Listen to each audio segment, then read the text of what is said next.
안녕하세요. 저는 미셀이고요. 레이나입니다. 네, 오늘은 저희가 썰풀이 시스터즈로 한번 찍어볼 건데요. 병원 관련된 썰을 풀어볼 거예요. 저희가 이제 인계 영상을 찍으면서 인계에 대한 거는 말씀을 드렸었는데, 이제 그 외에 이제 병원 생활을 하면서 충격받았던 거라든지, 왜 이렇게 하지? 약간 이렇게 생각했던 것들, 그리고 뭐 병원 인력 구조도 많이 다르기 때문에 그런 거에 대해서 이제 말씀을 드리려고 해요. 네, 엄청 준비한 거는 많고 얘기할 것도 많은데 일단 첫 번째로 인력에 관해서 좀 얘기를 할 거예요. 엔클래스 풀면은 인력이 세 가지가 있다고 나오죠. RN과 선생님 못 LPN과 그 다음에 Certified 무슨 Patient Assistant? 뭐 아무튼 그런 게 있어요. 근데 네, 미국은 과연 그렇게 인력이 풍부할까라고 기대를 하면서 왔는데요. 그런가요? 그렇지 않습니다. 저희 인력은 또 ICU랑 그냥 일반 병동 인력이 또 달라요. 일단 유니클럭은 공통적으로 있고요. 또 누가 있죠? 그리고 뭐 유닛 매니저, 그러니까 수간호사랑 좀 역할 조금 다른 것 같긴 하지만 유닛 매니저가 있고, 그리고 선임 간호사가 있고, 차즈널스라고 하고요. 그렇죠? 그리고 저희 같은 평 간호사가 있고, 그리고 이제 저희 RCU에는 없는데 PCA라고. 네, PCA라고 Patient Care Assistance가 있어요. 약간 보조원님 같은 그런 직군입니다. 그리고 이제 트랜스포터 이송요원님이 있고요.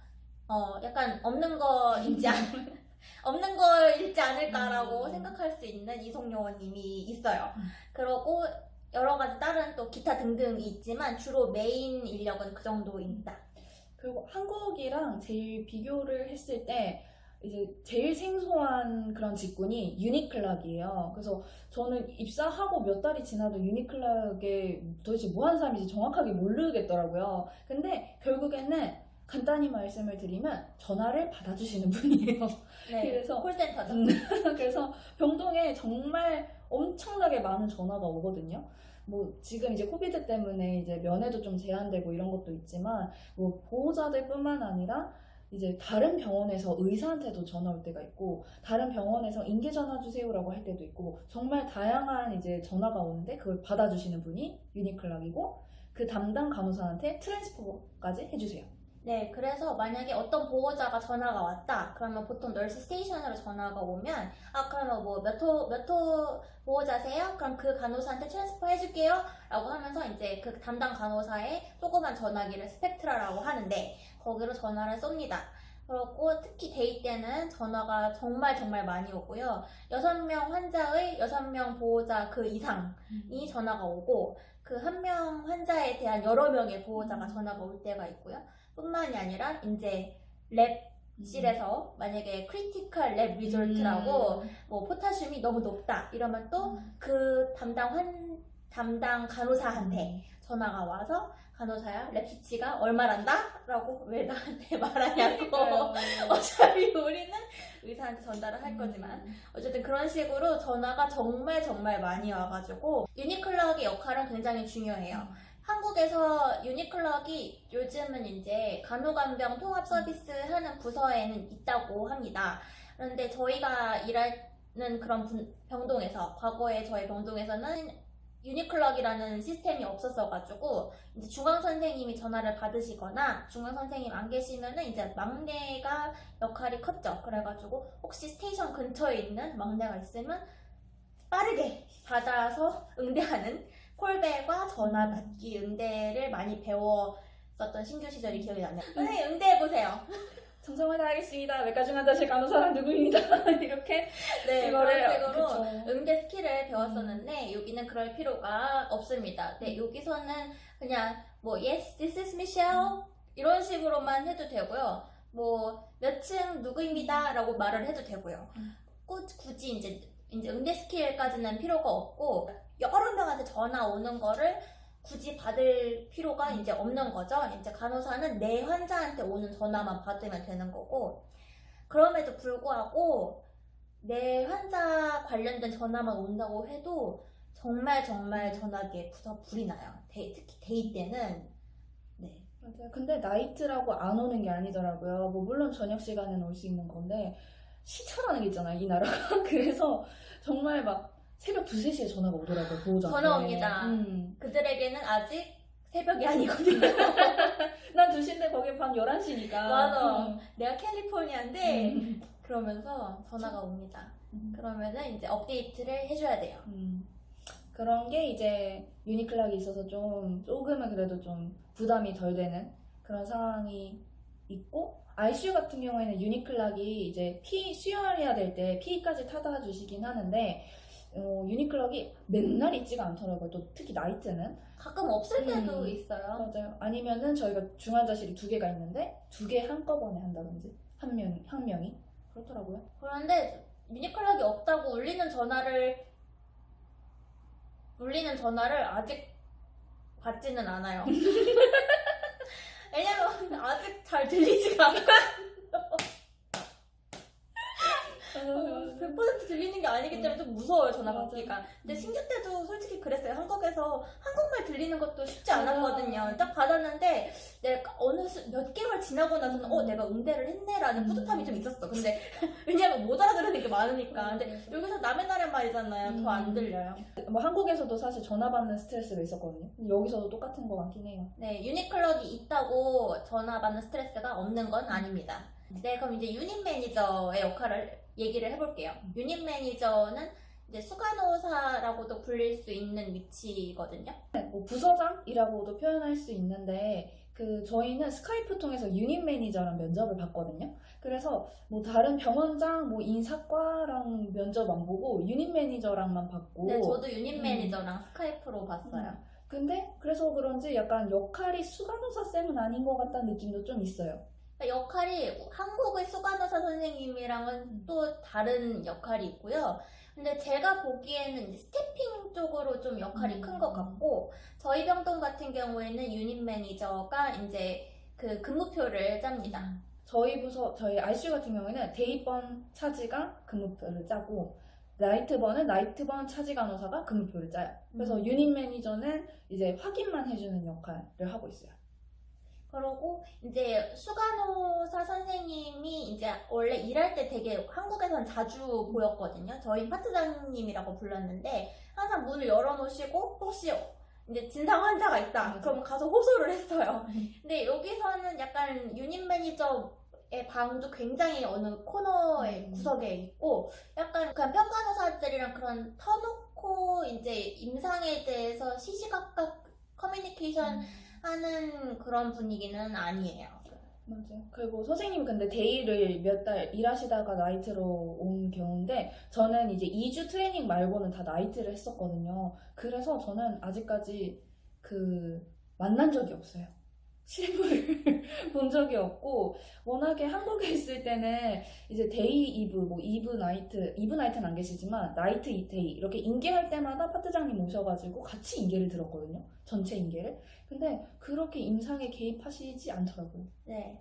아주 손꼽아서 아주 가끔 나이트랑 데이 사이 한 7시 때 짠하고 나타나서 허들링을 할 때가 100번 중에 한 번 정도 있는 것 같습니다. 추측이고요. 네. 다음 선임 역할에 대해서 얘기해 볼게요. 한국에서는 이제 중환자실에서는 선임 간호사가 조금 경환을 환자 2명을 담당하면서 선임 역할을 했었거든요. 몇 년 차부터 했어요?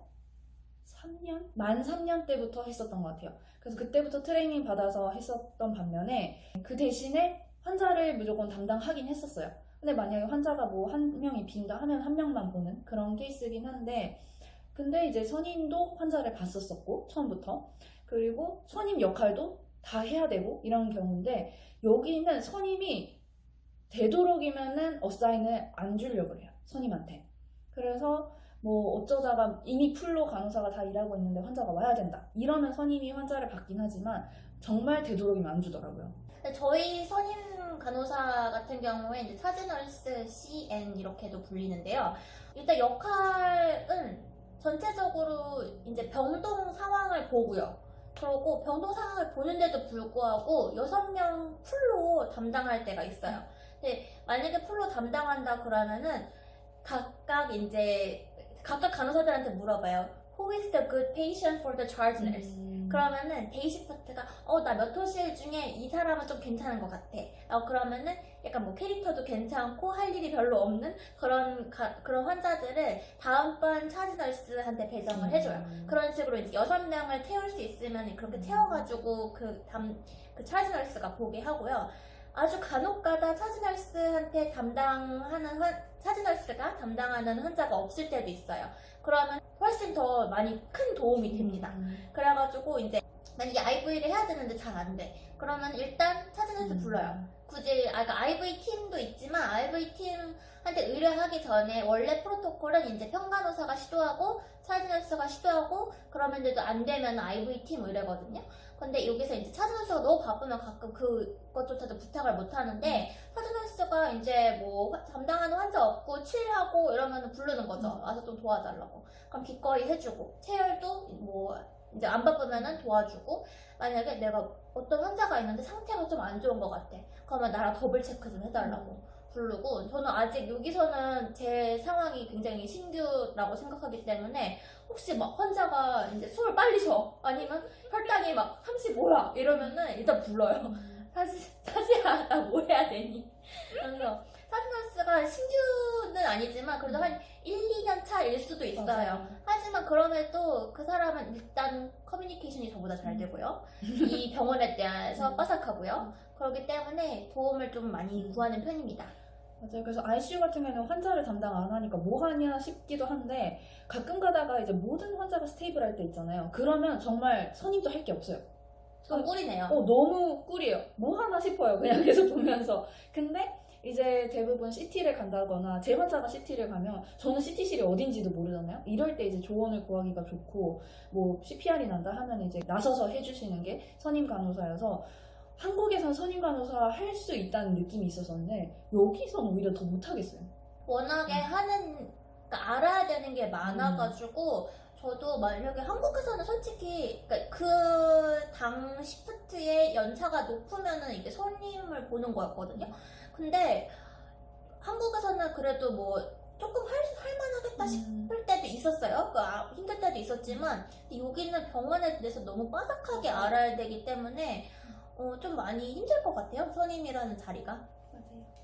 다음에 이제 PCA라고 아까 말씀드린 Patient Care Assistance에 대해 얘기를 할 건데요. 중환자실에는 없다고 없어요. 알고 있습니다.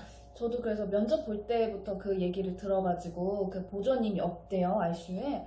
그럼 포지션 체인지는 어떻게 하고 패싱은 어떻게 하나라고 물어봤었는데 그냥 간호사들끼리 서로 도와가며 한대요. 그래서 지금도 사실 이해를 못하고 있고 그냥 간호사들끼리도 이제 농담으로 어떻게 중환자실에 PCA가 없냐고 하면은 타 병원 이제 경력이 있는 쌤들은 그러니까 말이야 이렇게 해주시거든요. 그래서 지금 아직까지도 그냥 간호사들끼리 포지션 체인지 하고 있어요. 그 병동에서 PCA 역할이 좀 큰 편인데요. 일단은 객관적으로 말씀을 드렸을 때 바이탈 사인과 그 글럼이라고 PST 체크를 하고 체위 변경도 도와주고 시트도 갈아주고 그다음에 이제 워낙에 이제 배드레스트 환자들이 많기 때문에 뭐 기저귀를 간다든지 뭐 베이징을 한다든지 뭐 그런 거를 합니다. 그것은 객관적인 역할 분담이고요. 근데 요즘 이제 인력이 많이 부족하고 저도 왠지 모르겠는데 유난히 요즘 더 부족해요. 그래가지고 가끔 가다가 이제 원래는 이제 인력이 풍족하다 그러면 PCA가 그 층에 3명이 있어요. 그런데 그게 아니고 2명이다. 그러면은 이제 간호사가 홀수방, 뭐 PCA가 짝수방 이렇게 혈압을 돌 때가 있어요. 바이탈을 돌 때가 있어요. 그런데 간혹가다 이제 제가 홀수방만 맡을 때가 있거든요. 그럼 그 6명 혈압과 혈당은 제가 다 재는 거고요. 그리고 이제 짝수방을 도는 PCA의 도움을 받지 못하는 거고요. 그렇게 될 수도 있고요. 그리고 워낙에 이제 미국의 일 속도가 느리잖아요. 그러면은 아무리 PCA가 많고 풍족하다고 해도 제가 제 환자 혈압 재고 혈당 재는 것보다 느릴 수가 있어요. 나 당장 이 사람한테 혈압약을 주고 싶은데 혈압이 뭔지를 몰라. 그럼 그거 제가 재는 게 빠르잖아요. 그리고 한국 사람들이면은 우리가 하는 게 빨라요. 12명, 13명, 15명 다 재봤잖아요. 그러니까 6명 되는 건 솔직히 아무것도 아니긴 해요. 그럼에도 불구하고 PC의 도움을 받느냐 못 받느냐는 그 해당 시프트의 바쁨을 결정하는 큰 요소고, 근데 이제 바이탈은 좀 의문이긴 한 게, 바이탈을 제가 파트장님한테 예전에 한국에서 수간호사 선생님한테 듣기로는 신규 때, 선생님 바이탈이 왜 바이탈일까? 라고 했어요. 너무나도 중요하기 때문에 바이탈이라고 한 거거든요. 바이탈이 흔들리면은 이제 굉장히 간호사가 긴밀하게 관찰을 해야 되는 부분이고, 노티할 게 있으면 노티를 해야겠죠. 그런데 이제 PCA가 바이탈을 돈다고 했잖아요. 그러면은 그들이 PCA가 바이탈을 되는데 190에 100이야. 그런데 나한테 말을 안 할 수도 있고요. 자기도 그냥 올리기만 하고 까먹는 거죠. 아니면은 2시간 뒤에 올릴 수도 있어요. 한 바퀴 다 돌고 올릴 수가 있어요. 그러면은 간호사는 클릭해서 그거를 보지 않는 한 모르고 넘어가는 일이 발생도 하고요. 그렇기 때문에 좀 PC의 역할에 대해서는 도움이 되기는 하지만 좀 의문일 때가 있어요. 왜냐하면 한국에서 보조원님이 무엇을 했죠? 보조님은 일단 한국에서는 피 타다 주셨었고, 배드 메이킹 해주셨었고, 포지션 체인지 같이 해주시고, 물건 채워주시거나 수액 채워주시거나 하셨거든요. 근데 환자한테 이제 침습적으로 이제 BST를 체크를 한다든지, 아니면 침습적이지는 않지만 바이탈을 체크한다든지는 하지 않으셨거든요. 네, 좀 한국적으로 생각했을 때 역할이, 보조원님 역할은 좀 그러니까 환자에게 직결되지 않는 게 많다라고 좀 더 느꼈다면, 여기는 좀 역할이 조금 애매한 것 같고, 수액은 누가 채우냐? 약사가 카트를 끌고 올라옵니다. 그래서 약을 다 채워주고요. 수액도 다 채워줍니다. 그리고 물건은 누가 채우느냐? 그러면은 그 물건 티시스 채우는 디스트리뷰션에서 올라와요. 그러면은 그 사람들도 여전히 카트를 끌고 와서 피시스에 있는, 그런 피시스라고 물건 사물함 같은 거거든요. 그걸 다 채워줘요. 그러니까 역할이 좀 많이 다른 거죠. LPN은 들어보셨나요? 저희는 LPN이 있어요. 그 엔클래스에 나온 그런 역할 중에 하나인데, LPN도 저희는 그냥 간호사 인력의 하나일 뿐이고요. 뭐 간호사 RN이 LPN과 그 밑에 보조 인력한테 뭐 역할을 분배한다, 이런 거는 책에서만 봤지 현실에서는 일어나지 않고 있습니다.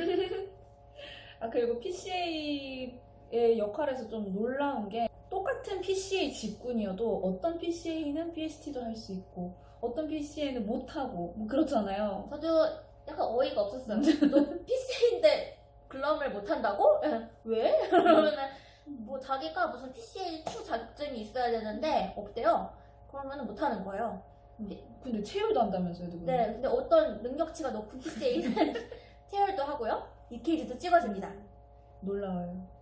놀랐습니다. 그리고 아직도 머리로 잘 이해가 되지 않습니다. 맞아요. 이제 간호사에 대해서, 저희 같은 평간호사에 대해서 얘기를 하자면은, 일단 저희가 온 시기가 코비드 때문에 좀 병원 자체 인력이 좀 많이 부족한 것 같긴 해요. 그리고 뭐 여기 계속 근무하셨던 분은 이런 난리는 없었었다 이렇게 표현하시긴 하지만, 저희가 보고 느낀 거는 지금 이 상황밖에 없어서 항상 간호사가 부족하다고 느끼거든요.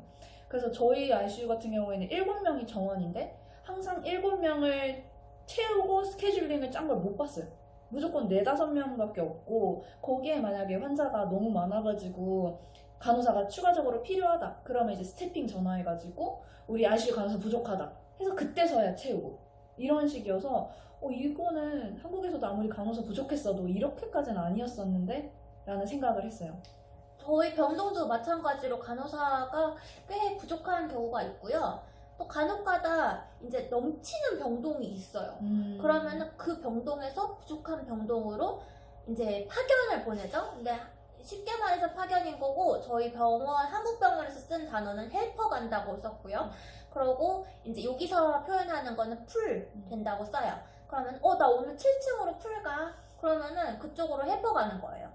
그리고 그런 식으로 이제 간호사 인력을 좀 여러 군데서 끌어쓰고 또 보내고, 맞아. 이런 식으로 좀 유동적으로 쓰는 편이고요. PRN도 있고 트래블 널스도 있고, 그래가지고 인력의 빵꾸가 나면 어떻게든 메워지기는 해요. 그리고 근데 한국에서 저도 다른 중환자실로 헬퍼 가고 PRN 간다고 하잖아요. 가는 걸 너무 싫어했거든요. 그래서 여기서도 중환자실끼리 중환자실 간호사 풀 보내고 풀 당하고 그리고 중환자실 간호사가 이제 준중환자실로 가기도 하고 하거든요. 그래서 저는 아직까지는 한 번밖에 한 적은 없지만 너무 싫었어요. 아니, 익숙하지 않은 환경을 벗어나는 거는 좀 스트레스일 수 있죠. 그래서 근데 저도 한국에서는 헬퍼 가는 게 좀 그렇게 막 반갑진 않았어요. 왜냐면 낯선 동료들이랑 일을 해야 되고 또 물건이 어디 있는지도 모르고 그랬는데 여기서 또 마찬가지로 낯선 동료들이 있고 이름도 모르고 유니클럭이 누군지도 모르고 그리고 이제 각 매드룸이라고 그 약방이라고 하거든요. 이제 매드룸이나 픽시스룸 그 물건 있는 룸 같은데 이제 번호를 찍고 들어가야 돼요. 돌키도 다 다르고 너무 낯설거든요. 그렇지만 조금 리프레시 되는 게 없지 않아 있어요. 그만큼 저희 병동이 빡세다는 얘기죠. 어쨌든 저희 한국병원에서는 이송원님들이 이송 체계가 너무 좋았어요. 이송 체계가 괜찮았어요. 진짜 그냥 이제 뭐 너무 바쁘셔가지고 늦게 오고 이런 거는 간혹가다 있긴 했지만 그래도 모든 검사에 환자분들을 데려다 주셨고 뭐 전동 갈 때도 다 이성호님이 와주셨고 그래서 이제 전산으로 호출을 해서 와주시고 끌고 가주시고 이런 것까지 다 해주셨었는데 여기는 없어요.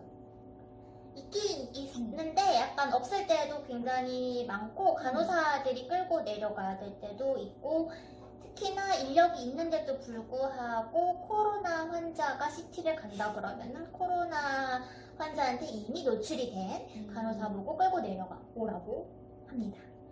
그리고 전동 갈 때 병동 간의 전동이든 뭐 병동 과 ICU 간의 전동이든 심지어 응급실에서 올라올 때도 간호사가 옵니다. 맞아요.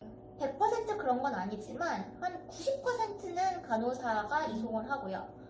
그러니까 그러면 우리가 이송 간 사이에 나머지 환자들은 어떻게 되죠? 모르겠습니다. 그래서 일단은 저희 지금 다니고 있는 병원이 인턴이나 이런 레지던트 시스템이 없어서 의사나 이런 의료인 인력이 부족해서 그런 거일 수도 있긴 한데 한국에서는 이제 인턴 선생님이 검사를 따라가 주시거나 해서 의료인이 무조건 붙었거든요. 특히 중환자실 환자가 검사를 가야 되는 경우는. 근데 이제 그런 인력이 없으니까 여기서는 담당 간호사가 CT를 따라가야 돼요. 그래서 CT실 같이 가고 다시 내가 데리고 오고 하는데 제 입장에서는 이 침대 자체가 나보다 무게가 많이 나가는데 내가 어떻게 환자를 태우고 내가 어떻게 이송을 하지 싶은 거예요. 그래서 저는 다행히 지금까지는 그렇게 가야 될 일이 많이는 없었어가지고 잘 해결은 했지만 아직까지도 그게 좀 부담이에요. 내 환자가 어딜 간다 그러면은 내가 못할 것 같은? 그리고 저는 퇴원 보낼 때 데이 때 제가 많이 내려갔어요. 가서 배웅했어요. 배웅하고 차에 환자를 실어서 보냈어요. 발까지 올려가지고. 네, 발을 잘 못 드니까 발을 고이 들어서 환자를 차에 싣는 것까지 저의 역할이었습니다. 뭐 보조원님이 내려가서 보내줄 때도 있었는데요. 많은 수는 제가 환자를 퇴원시켰고요. 좀 잘 이해할 수가 없어요. 좀 체계가 잘 잡혀있는 곳에서 저희가 일을 하다가 와서 그런지는 몰라도 좀 몇 년 동안 몸담고 있는 곳과 너무 다르니까 이게 좀 적응이 좀 안 되고 아직도 낯설고 이해가 안 되는 것들이 꽤 많습니다. 그리고 이제 인력 말고 병원에서 저희가 일하면서 좀 많이 충격받았던 게 굉장히 많이 충격받았어요. 저희는 한국 병원에서는 보호자분한테 물 사다 달라고 하고 물을 드리기만 했지 그 이외에 우리가 무엇을 제공했을까요? 다음 편을 기대해주세요.